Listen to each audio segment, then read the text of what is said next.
Olá pessoal, tudo bem? Bom, queria abordar com vocês um assunto que tem ficado muito frequente em algumas expedições que eu realizo aqui na América do Sul e também em algumas palestras que tenho dado sobre alta montanha. Um dos assuntos que mais são citados, uma boa parte dos brasileiros desejam subir o Aconcagua. E uma outra boa parte quer iniciar em média e alta montanha. Eu acho que as duas coisas acabam se encontrando. Bom, eu acho que quando você escolhe subir uma montanha, já é o primeiro passo em busca de um objetivo. O segundo é você se preparar para iniciar isso, depois se qualificar, depois conseguir frequência, experimentar montanhas. E claro, tem uma outra parte fundamental, você se conhecer. Conhecer como você funciona com o clima, como você funciona com mudanças climáticas rápidas, como o teu corpo se comporta em altitude. E acho que uma quarta, diria que quarta e quinta. A quarta, um condicionamento físico sempre é bem-vindo, mas fundamental, o condicionamento psicológico. Tenho visto frequentemente algumas falhas nessa preparação aqui no Brasil. No Brasil nós não temos montanhas de 3.000, ou seja, não conseguimos experimentar altitude.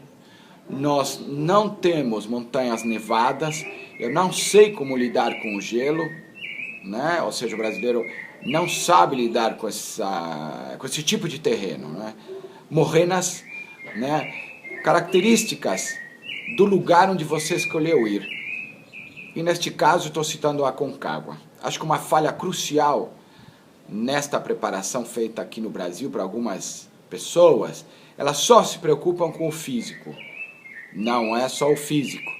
Se preocupam também no treino físico.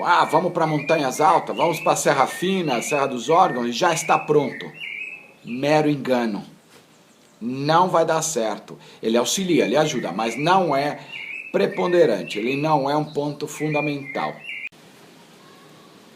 Fazer a Serra Fina e a Serra dos Órgãos, ela só traz uma boa experiência em você conhecer o teu condicionamento físico, testá-lo, e o que você precisa aprimorar. Mas para empreitadas como montanhas altas, como a Aconcagua ou o Rosário Salado, você precisa muito mais. Primeiro, traçar um bom planejamento. Um planejamento de experiência.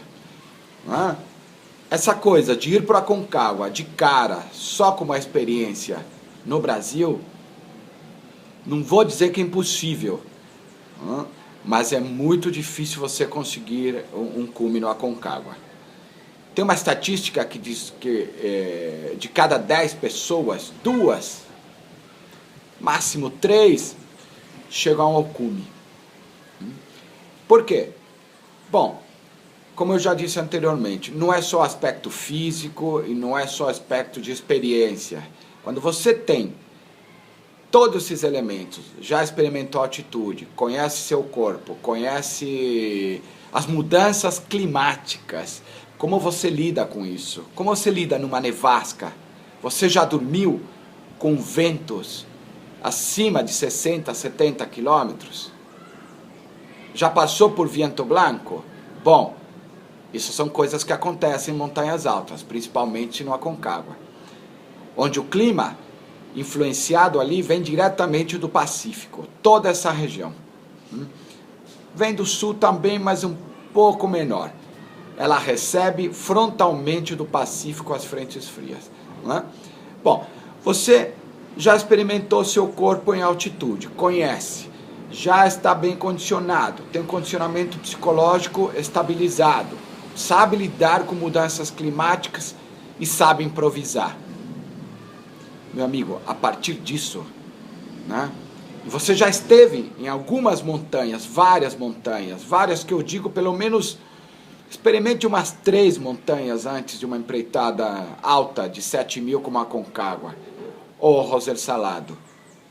Elas vão te dar o termômetro e a indicação de que você está apto. Quando você se sente apto e não estranha mais a mudança climática, né? Não estranha mais a montanha começa a ser uma parceira, um parceiro, um amigo, né? Ou seja, a partir disso, eu acho que você está apto e pode tentar essa empreitada. Planejamento, cria um planejamento que não seja imediato, não seja imediatista. Em montanismo não tem imediatismo. Não é? Existe um bom plano de progressão, não é? Ou seja, um intervalo para você alcançar um cume grande, você tem que ter experiência de pelo menos, sei lá, 1 ano. Não é? Numa empreitada como a Aconcagua, se você parte do zero, no mínimo se planeja entre 2 e 3 anos para consegui-la, de uma maneira correta, não de uma maneira aventureira. Não pode se confundir montanha com simplesmente ser aventura. Uma outra dica que eu acho importantíssima em qualquer empreitada em montanha e no Aconcagua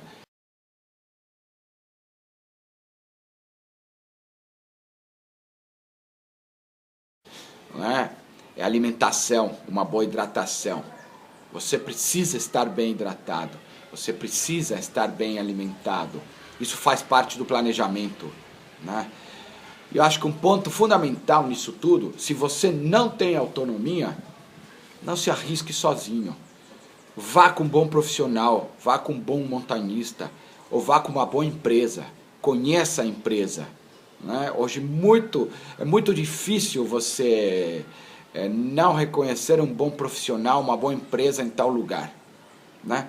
Bom, essas são algumas e pequenas dicas que eu dou para quem quer iniciar em média montanha, alta montanha. Né?